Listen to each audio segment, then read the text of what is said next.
Given the amount of time that has passed, it is surely a question on everyone's mind.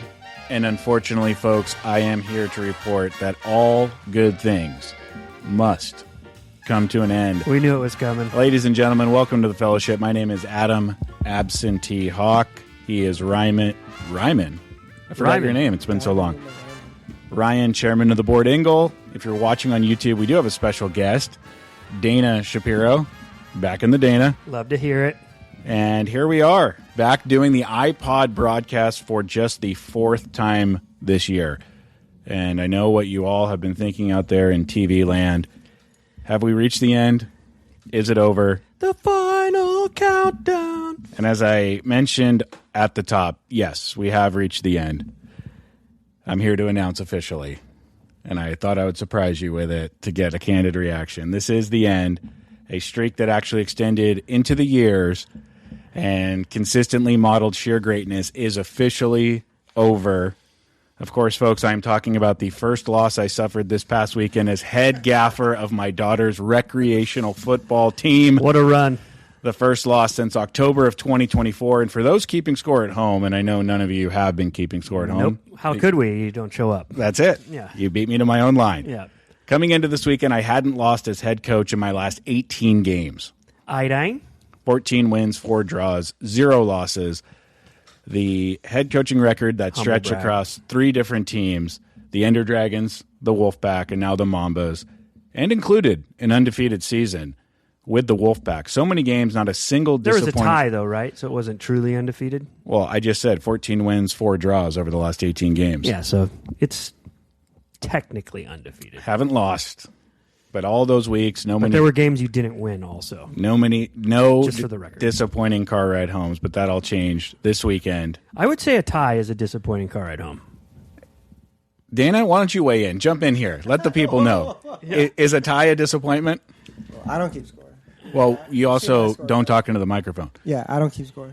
Okay. I've been keeping scores. He doesn't keep a scorecard. The I think any score-based team sport is right out of the gates stupid. So Okay, Dana, I am just seeing myself editing your levels for the next 5 hours of my life. So there you go. You don't keep score. These are the things he worries about that no one else cares. Yeah.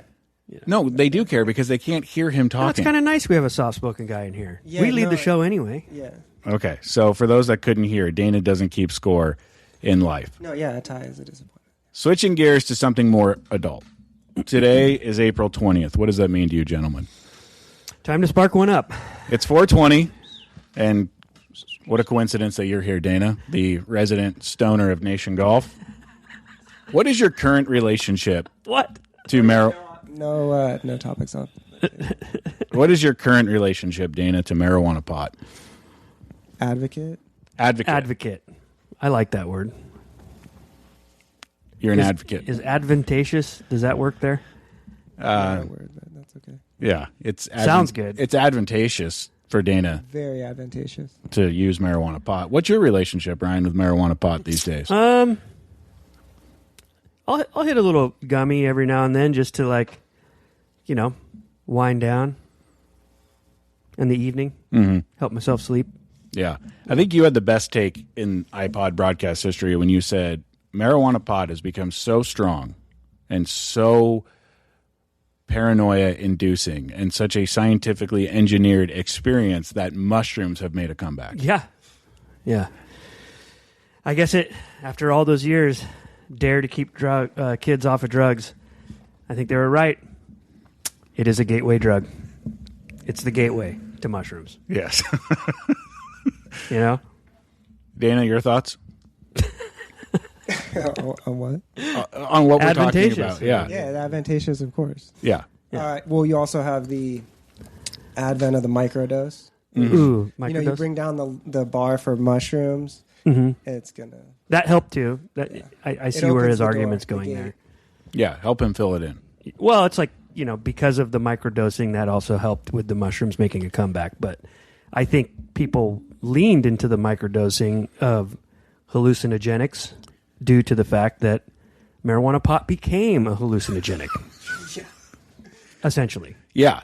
I candidly have not had a relationship with marijuana pot in a number of years, maybe decades, because it's too strong.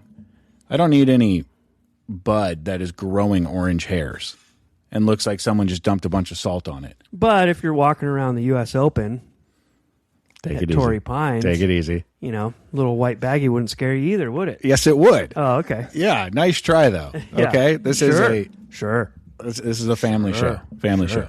Well, this is Family show. just all of a sudden, the captain of the ship doesn't like the waters he sailed into there. I never do.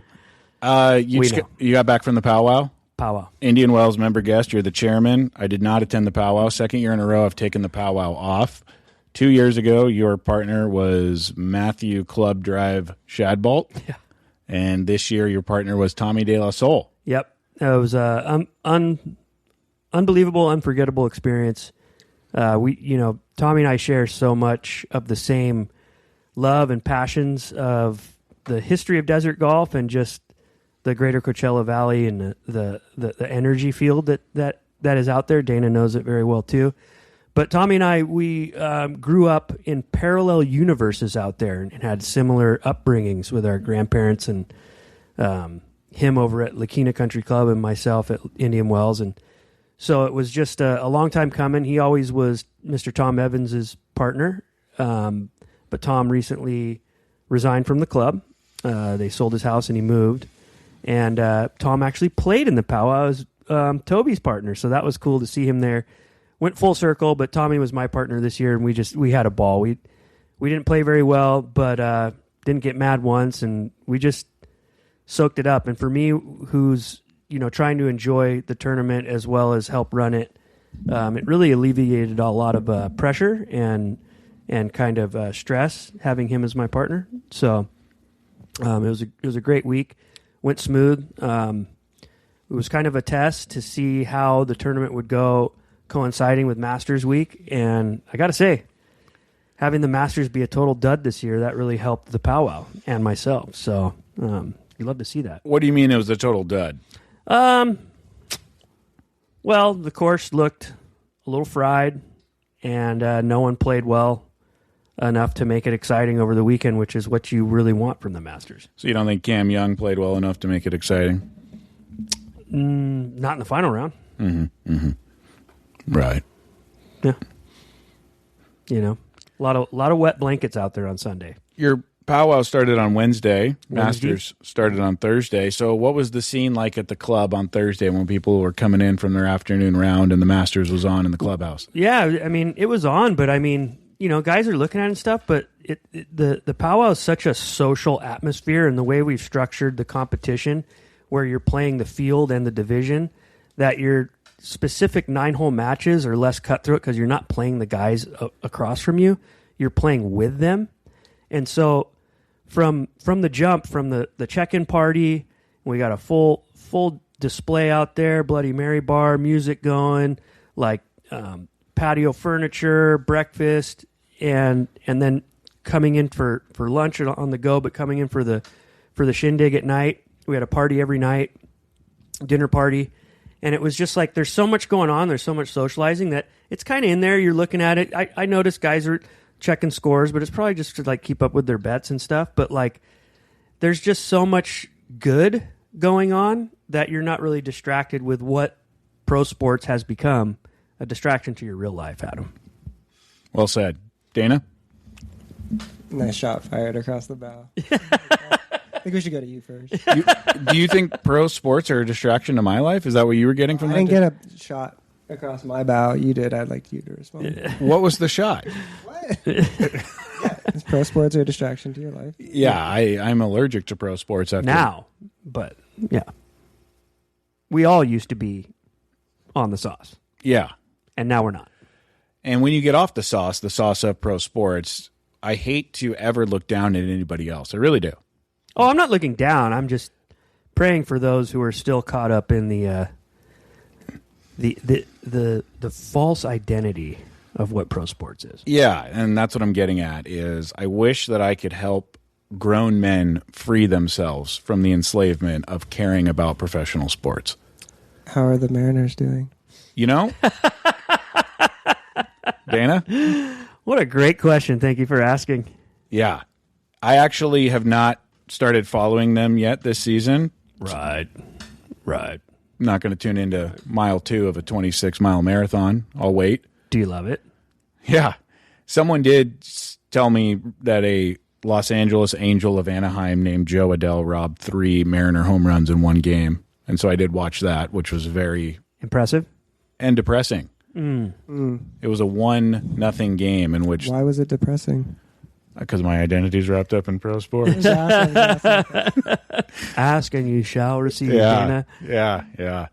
Dana, Ryan says you can relate. Nice deflection. Go ahead. Yeah. Dana said, or Brian says you can relate to the energy field out in Indian Wells. Do you believe there's an energy field out in the desert? 100%. Tommy's backyard. There's something special back there. And just when you're across the property at the clubhouse facing the mountain, whether it's from 7 to 9, and staring up at the peak of the Santa Rosa where they built the club, if you don't see a white buffalo there, the sauce in which we're talking about is just flowing right over your head. If that makes any sense. Great white buffalo. Yes. It's like a rusty gas cap just rubbing on raw. Yeah. You know what I mean? Yep. Had one of those last night after drinking 3 milkshakes from In-N-Out. I think you had one this morning when you got here. Personally speaking. Yeah. Dana and I were supposed to partner up for this year's powwow, but it did not come to fruition. I wonder why. I didn't get a handicap. Oh. We'll blame it on you. Yeah.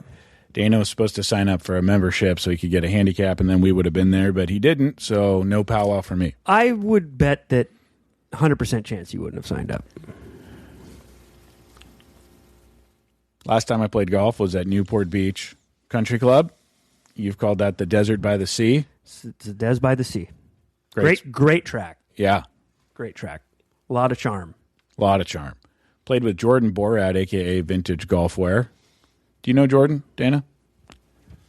You'd know him if you saw him. Yeah, of course. Jordan has a specific trick shot that he hits off the tee that I learned about because I had him out for a round of golf at the club the day of the Storytellers Night that I hosted at the club, which was a great event. And he helped me with some slideshow pictures, so I treated him to a round of golf out there. We had a wonderful day.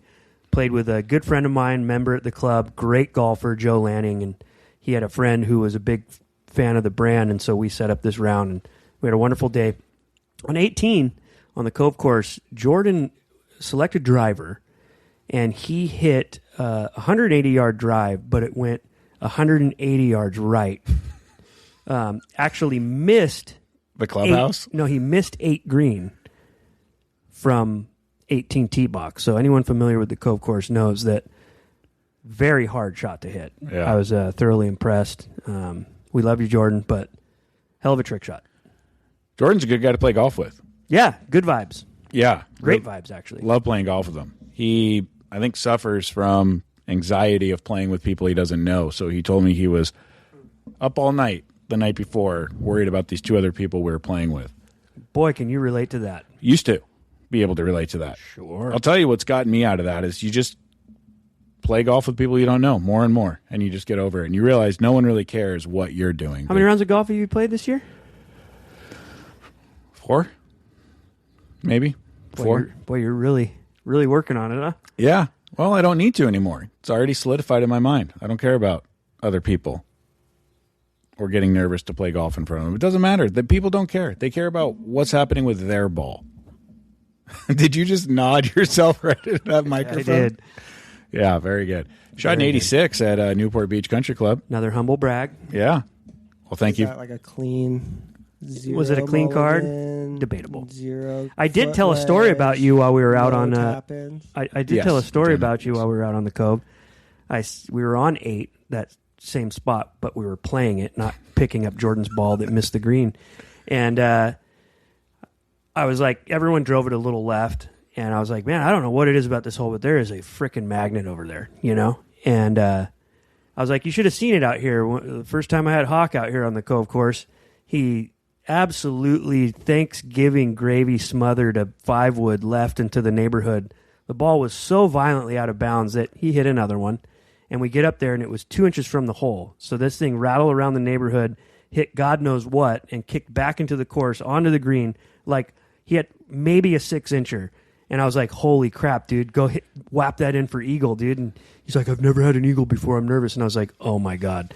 And then you put the absolute worst putting stroke on a ball I think I've ever seen. Missed the putt for a tap-in birdie. Unbelievable. Never had a birdie before. Just think, if you weren't so scared about playing in front of other people, you probably would have made that putt. I missed that putt on purpose. Right. Does that eagle count? No, that's why I missed it on purpose, because no one would have counted it. So What do you mean no one would have counted it? I hit one OB, and An eagle's an eagle. That's called the rub of the green. it's the rub of whatever car tire I hit that got wedged in the tread and then spit back out 400 yards down the fairway right next to the cup. I didn't want that eagle. I did make my first career eagle 2 weeks ago. Where? Brookside Golf Club, Pasadena, California. Home of the 7-hour round. You say that about every golf course. No, that is literally a 7-hour round. Well, we had it shut down for the staff championship, which I was leading through 13 holes. And then I looked at Golf Genius and saw Have you ever myself. heard so many humble brags in one episode, Dana? It's unbelievable. Well, I blew it. Dana, you're visiting us from Hawaii? Hawaii.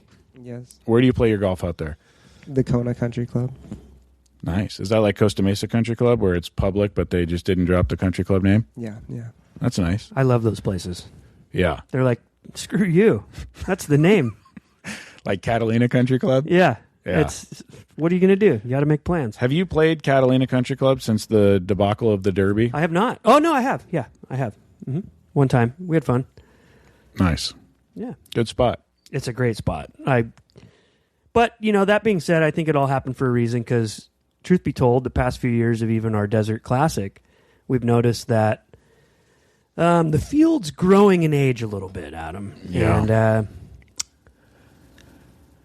kind of getting tired out there towards the wee hours of the morning, and guys aren't staying out late all night going ham. And God knows if we had the Derby still in Catalina that we'd be forced into an uncomfortable situation of keeping our party pants on like we were 25 again. Yeah. Yeah. I thought about this because I saw a reunion tour a couple of years ago from a band that I used to listen to in high school. And what's nice is they get older as you get older. And so they get tired as you get tired. And the crowd is just as tired as you. So you don't have to worry about mosh pits or anything crazy. It's just a bunch of old dudes kind of slow sipping a beer, nodding along. We take the stage at 5 o'clock. Yeah. That was nice. The show was over at 9. Yeah, I like that. Love being home by 10 o'clock. Have you seen any shows lately since the Eagles? No. Been to the beach lately? We got to get caught up. I haven't talked to you beach. in months. We had a wonderful day on Saturday. It felt like the kickoff to the season. And now, Dana, you're moving back Yeah. to California, We're back. The Golden Fully State. back. fully back. So you guys are going to have a nice little summer together? Yeah. You're invited, but we just know you're not going to come. It's too far away. It's too far away. Yeah. It's too far away. I used to go to school in Fullerton every single day. Speaking of going to school in Fullerton, there's a new Apple TV show called Margot Has Money Problems that takes place in Fullerton. Nice ash job right there. Got it halfway to the tray. Thank you very little. New Apple TV show that takes place in Fullerton. It's called Margot Has Money Problems, and it's a really nice commercial for the city. Fantastic. Does she spill her coffee on the potholes on her way to work every morning? No, because she's walking on the sidewalks to college. Yeah. I'd have money problems too if I was cashing my check with bars on the windows. Dana, you can laugh into the mic so he's not alone here. No, it's okay. Yeah. Yeah. What else is new with you? That's about it, man. Just gearing up for the Desert Classic. We're well on our way. It's been the least stressful year of planning I think I've had in the past 5 or 6 years. So that's been great. Yeah. So I'll laugh into the mic on that one. yeah, you can laugh into the mic on that one. Yeah, and for those that don't get it, I worked here for 5 or 6 years and planned the Nation Desert Classic. Helped plan. More like help Yeah, it's a stress very out. generous Yeah, term. Very generous term, yeah. Yeah. In fact, Dana tried to help last year, was it? And gave me an anxiety attack. I had to walk around the building and just... Well, I had the we same had- phone call this year. I called Dana. He was in Hawaii. And I said, hey, man, I'm having a real hard time with this spreadsheet. And I just gave him access. And we were on the phone for, 10 minutes? got it sorted. Yeah. Most of that was FaceTime because it was like there was waves, and I was showing you that there was. Yeah, and one thing I didn't do was do the 1/4-mile walk of shame around the entire business complex with my hands over my head. There was no shame in it. That's gonna affect your steps. It did affect my steps for the day, but so at least you got that on me. Yeah. Are you on any health or spiritual kicks or any mentality kicks right now that the audience needs to know about? Anything going on in your life? Any big changes? My men's group, my small group, we call it the unit. Some people call it Bible study or accountability group, whatever it is. We meet once a week, and man, I have 4 solid dudes in my life, and we're all carrying each other's burdens and aiming our life at the Lord, and it's been wonderful. Oh, that's great to hear. What happened to Rad Dads? Same thing. Rad Dads is every other week, and it's a larger group. So that's like, you got church, which is like keeps you in the wheelhouse, and then you got your Bible study group, which is a little bit bigger, and that's to make sure you're on the right course. But it's the real work is with your core, with your small group, and so I kind of have the Trinity of help, as they like to say in the business, Adam. Yeah, they do. A little Father, Son, Holy Spirit reference there. Very nice. Yeah. I gotta go. You got to go? I gotta Dana, go back to work. we love it. Hey. We love your guest appearance. Thanks, brother. Bye, Dana. I'll Bye. take the mic. Thanks. Turn that off. Boom. Boomhauer. Thanks, Dana. Yeah. Where are you going? He's working. I'm going to the office. You're going to your house, the truck in the parking lot?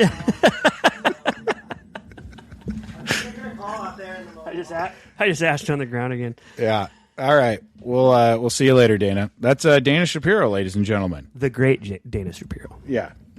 Team captain this year. Of?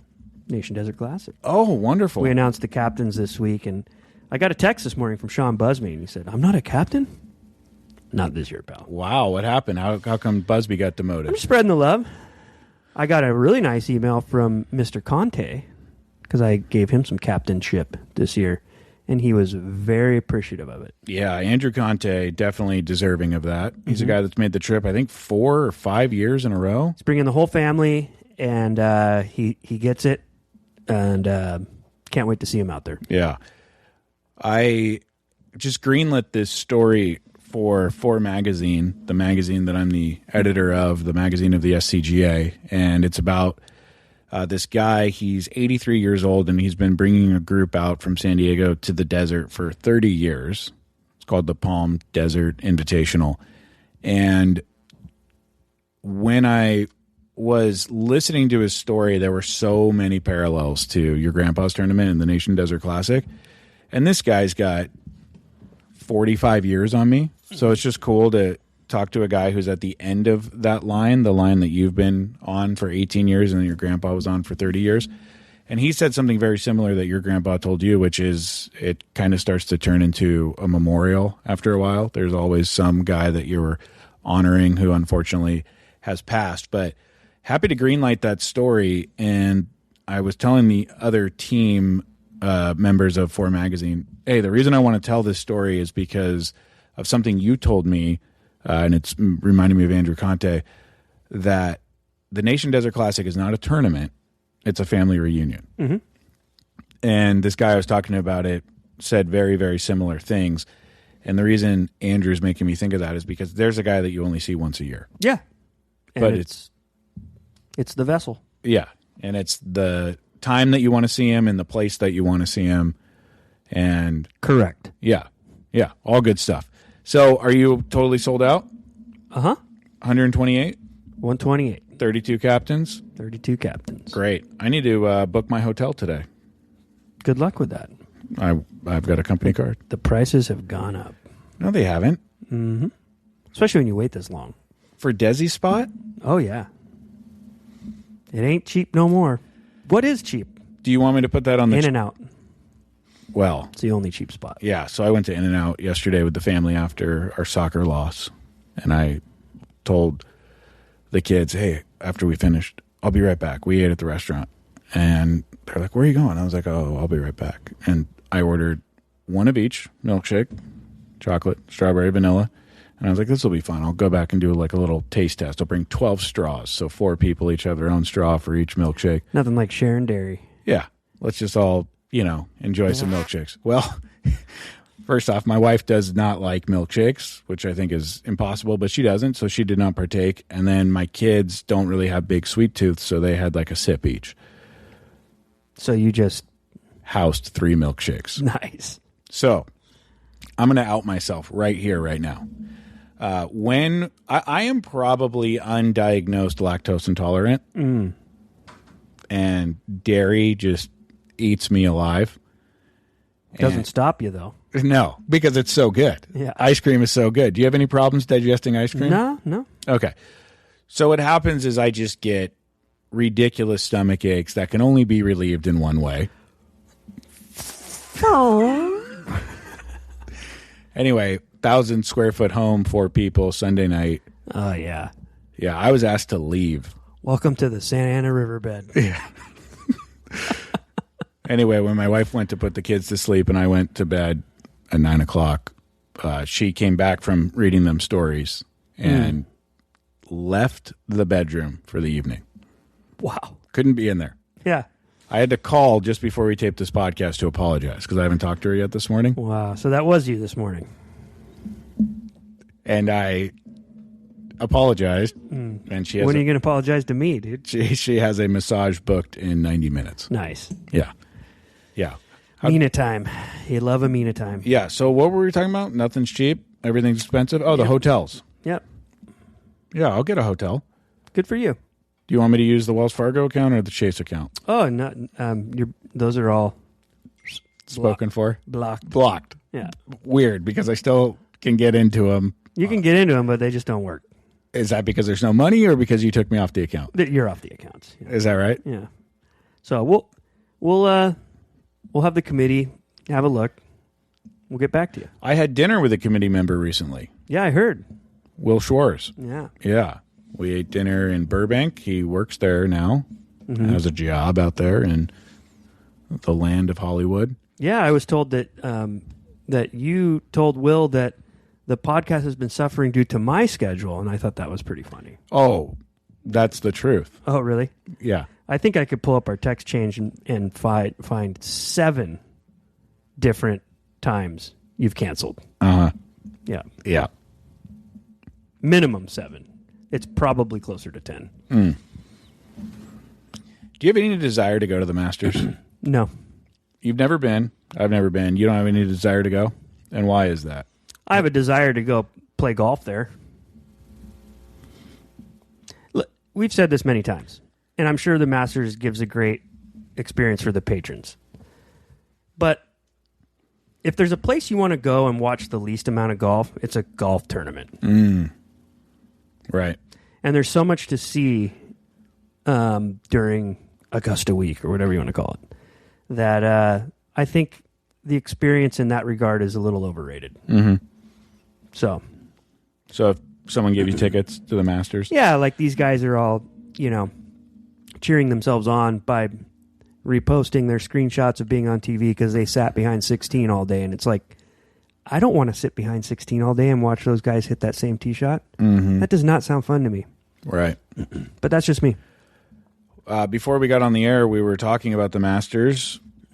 The Busters?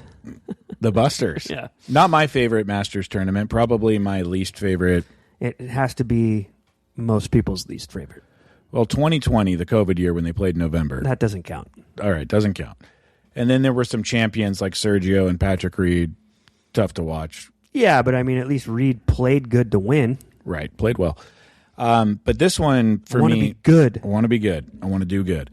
This one for me is just a bit of sensory overload, and I'm fascinated by the human psychology of when you really, really, really like something, when you love something, whether it's a band, movie, art, the Masters, whatever.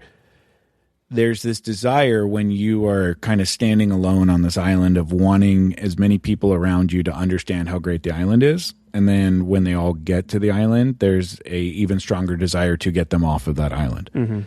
And I don't think that is unique to me. I think we all kind of suffer from this idea of wanting people to really like what we like. And then when too many people like it, it's kind of blown, as you would say. Blown. And the Masters right now, Pretty blown. it feels kind of blown. And I don't want to just say that without giving any reasons why, but it's just sensory overload of too much syrup poured on an already sweet thing. And now it's hard to stomach because you see all the block letter hats. You see what's happening at the par 3 contest with Jason Kelsey and Kevin Hart. You see these mom influencers getting back from the merch tent with $7,000 worth of Chinese clothing, going nuts over what kind of lawn gnome they grabbed. Yeah. And you've got Chairman Ridley talking about when Dude Perfect came out 2 years ago. The words Dude Perfect came out of the mouth of the chairman of the Masters. At least he spoke like it was a mistake, but yes, it's like, cool, way to sweep things under the rug there, because you're constantly still going down that same road. Yeah. What has been interesting is I think a lot of people share this sentiment of the Masters. They have not jumped the shark, but I think that they've got the water skis lined up to the ramp right now. And you were saying before we started taping that next year will be the year when we'll see whether or not the Masters is going to hit the ramp or drop the rope and get back to what they used to be. Yeah, I think it's going to be a moment in time from the future looking back where we can definitively say that they either made the right choice and slowly started to course correct, or they kept going down the same path, and that was when it all started to go downhill. Why do you think that the Masters is giving in, caving to, or placating too much to the lowest common denominator right now? It's just groupthink. Everyone's convinced. It started with the term "grow the game," and no one says that we don't want more people to play or be a part of it. It's just, why do we need to change it for those people? Those people should assimilate a little bit, something that has such rich history. And so I just feel like maybe they don't know it. I think the biggest problem, though, and this is just my opinion, this is a total assumption, because, look, we can all have our opinions on this whole thing. We're not in those rooms. We don't know what they're talking about. We don't know what's been said. But it seems to me like up until a few years ago, there was a staunch group of actual club members that planned, voted, and directed the tournament. And now it seemingly feels like the corporate sponsors of the Masters and or the television right sponsors or partners of the Masters has a lot more say in what's going down. That's what it feels like to me. You can agree with a private, formerly men's only club dictating how they want their own place run and or their pro tournament and how it's projected and seen, and they built it. They can do that. They sprinkled their own pixie dust. And I feel like Mercedes, IBM, whoever it is, ESPN, they have a seat at the table now, and they're sprinkling their own pixie dust on it. And that flavor of pixie dust, we've been crying for years saying, sucks. And this is what you got now, guys. A shittier Masters because of it. Did that answer your question? Yeah, I forget what the question was. Why do you think the Masters is starting to placate to the masses? It used to be when you would go get a Tiger Woods video game. Remember those on EA Sports? You couldn't even get Augusta on there. Yeah, they would have every course except Augusta. Mm-hmm. And when you would play the season and you would do the majors, it would be the U.S. Open, the British Open, even though it's not a major, the PGA Championship, and then the EA Sports Invitational was your fourth major. Mm-hmm. But that's how private Augusta was. No, you're not going to map our course or put it on a video game. No, you're not going to allow people to virtually play this course. It was so mysterious and mystique, and we all got this look at it once in April, and now you just see it everywhere all the time, and it is kind of losing a little bit of that mystique. I agree. What are you looking up? Let me tell you. All right, well, tell me. He's looking at his phone, folks. He's trying to find something that will likely bring this point home. He's looking. He's looking. He's trying to find it. I'll get to it. And he's given up. I gave up. Sermon of the Mount. Sermon on the Mount. Yeah. Yes. Matthew 5, Matthew 6. Yep. Yes and no. Right? Make your yes, yes. Your no, no. Why entertain all this gray area and be wishy-washy about anything? And clearly, Augusta's committee and who's in charge and whoever else has a seat at the table now, there's a clear wishy-washiness to it. And there's, like you said, for reference, saying no to EA Sports. Mm-hmm. You know, certain things it's okay to say no to protect the field. Right. Protect your brand. Protect your ethos. Protect your, you know, what's important, what you've built, the history of it. And I'm all for breaking down barriers that need to be broken down, but some barriers are there for a reason. And they make it better. Yeah. Yeah. And, you know, what's next? Are they going to let phones and cameras in there so guys can TikTok? Because it sure seems like it's going that direction. Yeah, it does. And apparently people were wearing those Meta glasses. Yeah, and they were at least they're kicking those guys out, whatever. Yeah. But I don't know, dude. It just, look. Well, here's another thing I didn't like. Behind 16, you had a guy head to toe in Kalshi outfits. And Kalshi is like an online betting service. And I think in years past, similar to what they did with Gary Player's son when he held up, you know, this ball maker brand during Lee Elder's ceremonial first tee shot, and they caught onto it right away and they banned him for life. How am I seeing the Kalshi walking, talking commercial behind 16 and the Green Jackets aren't going out there and immediately pulling him and banning him for life? That's what I'm saying. Next year will be a definitive year. They're either going to make a decision to course correct and bring this thing back to what it should be or what it used to be, or they're going to continue to gauge that ramp. 2 more golf topics, and then we'll get out of here. Oh, and by the way, the course looked like shit.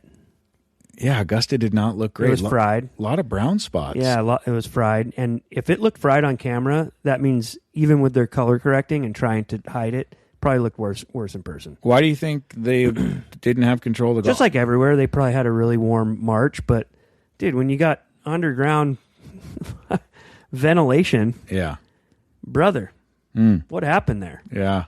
It just there were a lot of little things that, look, we might sound like haters and you're nitpicking it, but it's like, dude, you're not tuning in to hear the birds chirp like to see a fried course with TikTokers on it. It's just not what you're there. That every week has that. Right. Yeah, let's make this one a little different. There is rumor that the PGA Tour is going to get rid of all of the events before the Super Bowl because they don't want to compete with the NFL anymore, and that would leave the Amex, formerly the Bob Hope, potentially on the chopping block. They did just renew that tournament for 2027, but it's only a 1-year deal, which is a little suspicious. How would you feel if the Amex was no longer a tour stop or became a tier 2 tour stop? Because there's talk about 2 tours now where there's the lesser players playing the lesser venues for lesser money. But how would you feel if that tournament would be in jeopardy? And what I want you to consider is, obviously it's not what it used to be, but it's still the desert. And if there's no Amex, formerly the Bob Hope, couple years after the Dyna leaves, then the desert is kind of losing its, its place in professional golf when it was such a huge locale for professional golf. Works for me. Long time coming. It's been dead for a long time, and it in no way, other than the fact that since the city has something to say or an investment into La Quinta Country Club, by no way does the Amex, formerly Humana, formerly whatever the hell you want to call it, ever since Hope died, the tournament died. The actual raw ethos and tradition and just just what built the Valley as far as that specific tournament. That died a long time ago. So what you have there is just not a true representation of what the history of California desert golf is or what desert golf actually looks like. Nick Turney and PGA West Stadium, those are not desert golf courses. They're out there. And they host them there because the PGA Tour is involved. They're invested in PGA West. And they have the infrastructure to park and bus people in. But those golf courses, that'd be like moving the Pebble Beach tournament to another course that isn't on the water and doesn't look like it. You know what I mean? That's basically what they did. Right. And because it works financially for them. But like, you know, I lost my lust for that tournament a long time ago because of that. And you'd be fine if it was gone. Yeah. Even though that means no more professional rounds at La Quinta Country Club. Yeah. All right. Ship has sailed. I mean, what are they going to do? You know what I mean? There's also talks that none of these pros want to play the playoffs in Tennessee or Memphis, you know, because it's so hot, and so they might change the playoffs to be Torrey Pines, Pebble, and the Bob Hope at the end. So the FedEx Cup playoffs would be the 3 California stops. That could work. What about what are they going to do with the wasted management? I think that's either right during or right after the Super Bowl. Oh yeah, I'm not sure. Would you like to see that tournament go away? of course. My God. Final golf topic for you. It's not really golf, but this guy was wearing golf clothes when he was arrested by the police and put in the back of a cop car.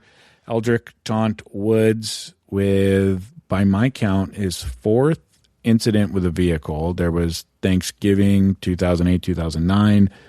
There was the DUI in Florida where he was asleep on the side of the road. There was the rolled car near Riviera during Genesis Week. He was asleep there too. 3 or 4 years ago. And maybe longer than that. Yeah, way longer than that because he won the Masters after that, right? Mm-hmm. And now this, flipping his car in broad daylight, middle of the day, and allegedly high on pain medication. And that's all we know. He did deny the urine test, but I think he released a statement that he's stepping away from the spotlight in golf for a little bit to go get the help he needs. You have been a long-time critic of Tiger Woods. What were your thoughts, besides the ones that you texted me in the immediate aftermath, about Tiger, and what are your thoughts now? First, I want to give a shout-out to all the Tiger Woods fanboys. You guys are the most loyal fans I've seen in greater pro sports. Okay, well, let me ask you this. Who's more loyal? Tiger Woods fans or Trumpers? Well, you're seeing some Trumpers get wishy-washy right now, and the Tiger fanboys are still coming out in droves saying, "Oh, no, he blew a 0-0, and your eyes don't do that if you're on those kind of pills, and those could be for later, and it was just an innocent accident, and this and that." Guys, he checked himself into rehab in Switzerland. That is admission of guilt. That is, I have a problem. I did something wrong. I'm going to, whether he wholeheartedly is doing it honestly or not, we don't know. Could be for his public persona, deflection, help with his case. Who knows? Not a good guy. Not a good guy. And he admitted he has a problem. So how does that argument work? And that's why I'm saying, boy, these guys are loyal. I would say, to answer your question, Tiger fanboys, the most loyal fans in the world. Of anybody, of anything. Of anybody, anything. Some people just, and look,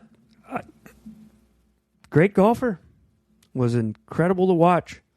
I get why people are hanging on, but it's just like, how many more times does this have to happen?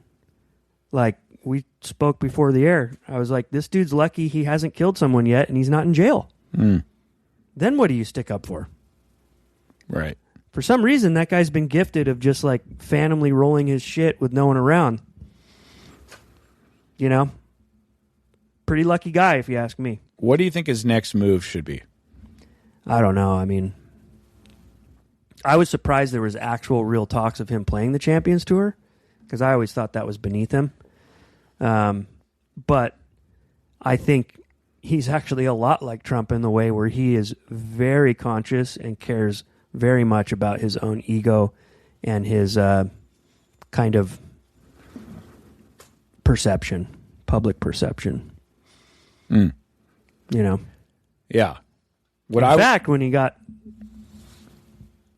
right before he got detained, he was allegedly on the phone with the president, so who knows?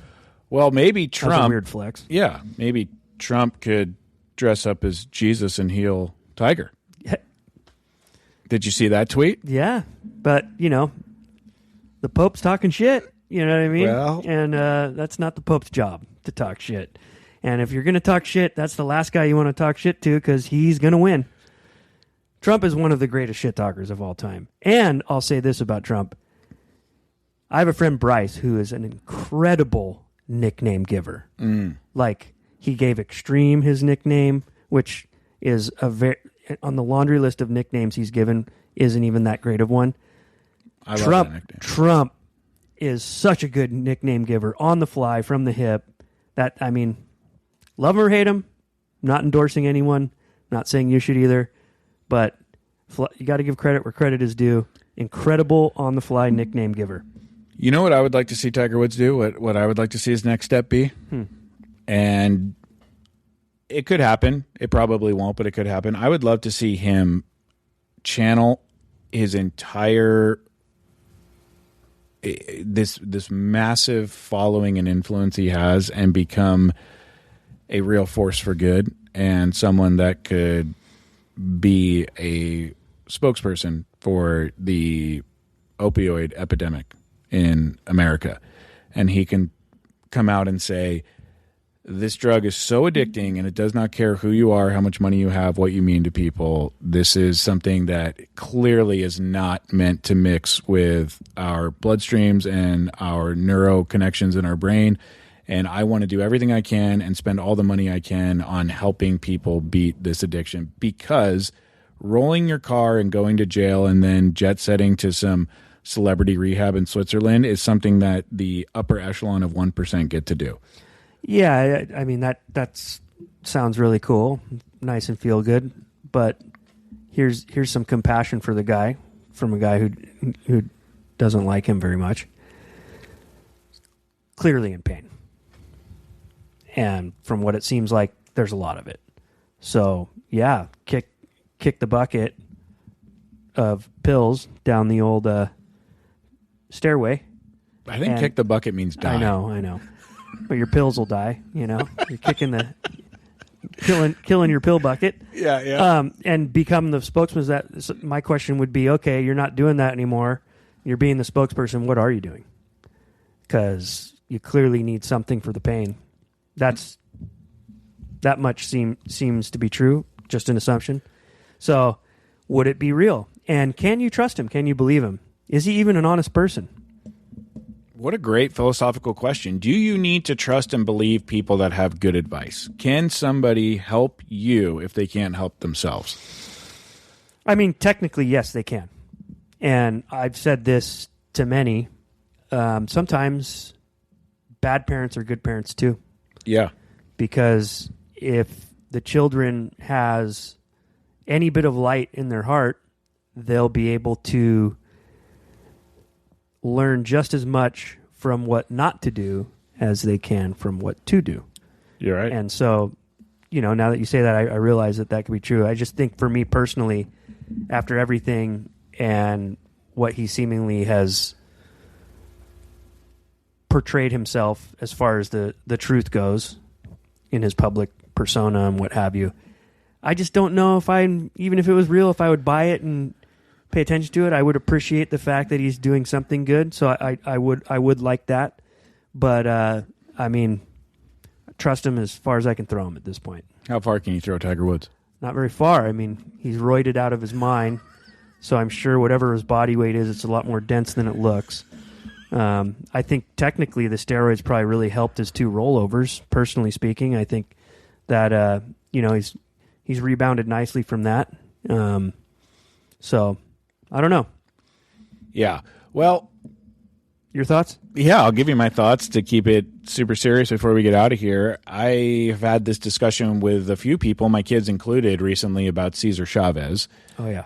And here's a guy whose legacy is adorned in accomplishments for an oppressed group of people who certainly benefited greatly for his movement and what his movement sought to do for equal pay and rights to farm workers, people that were essentially used and discarded and looked at as subhuman by the people that they were working for. And so on one hand, he's done a lot of good, and on the other hand, we've come to find out, and I don't know how much of the reporting you've seen, despicable guy on a personal level. Was he homies with your buddy Eric Swalwell? I don't know who Eric Swalwell is. Oh, okay. Oh, actually, is that the guy, the Democratic governor candidate for California who had to withdraw for sex abuse? Yeah. So I don't know. I don't think that they were alive at the same time. And I don't know if Eric Swalwell is my homie, but good try. I think the conclusion that I've come to as I get older in life, and I'll give you credit for this, you used to say stop having false idols. We as a culture need to stop deifying human beings. Mm-hmm. Cesar Chavez, whatever great he did in the world, did not need every street named after him. Totally. Did not need a holiday. You can applaud the man's work, and then you don't have to spend... Well, you could go one step further. I'll just add on what you're saying.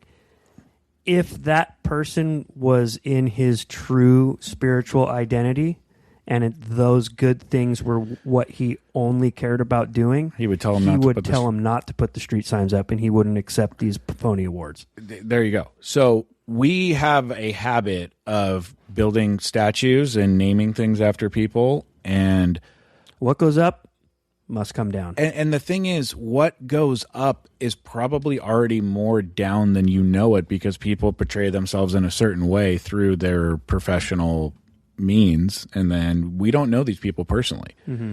So now the city of Los Angeles is looking at tens of millions of dollars to take down all the street signs and put up new ones, and all the address changes that all the citizens are going to have to go through, and that's just one city that's named. What a mess. It's a mess. And with Tiger Woods, we, and myself included, deified him for a long time. And you're finding out that these are mere mortals. Everybody is. And we don't need to... Dude, that's one thing when you're having an honest walk to the light. You realize real quick, the humans ain't it. Right. We're all flawed. Big time. And, it should make you realize how silly it is to wear a jersey with another man's name on the back. There you go. Because eventually you're going to have to throw that away, because that person's you're going to find out that they did something that you're not that stoked about. Yeah. I still have lots of favorite athletes, but I don't spend my time worshiping those people. Right. But to the point, can somebody who can't help themselves help other people? Yes. Yeah. It's all part of the process. You're right. And that's a very, very good point. But I don't know. Yeah. Until he makes, in my opinion, the right changes and the right proclamations, which I think everyone can assume what I mean by that, I'm out. I'm out on him. I welcome him to that decision, and I would be the first to welcome him to that, and I would be the first to have compassion for that. But even his responses and stuff, it's just like, dude, just is rehearsed by a lawyer, and who knows if the Switzerland thing's real. It's like you need to. Like Guns N' Roses said, knock, knock, knocking on heaven's door. Ladies and gentlemen, thank you so much for listening to The Fellowship. We do appreciate it. It's our 4th episode of 2026. And Adam's last. Well, we'll see. We'll see. We'll see you next week. Will we? It was fun to do this one, and we'll see you when we see you again, and we'll see a lot of you out at the Nation Desert Classic. What's the date? May 8th and 9th at the Indian Wells Country Club. Wow. We'll see you there. Sounds good.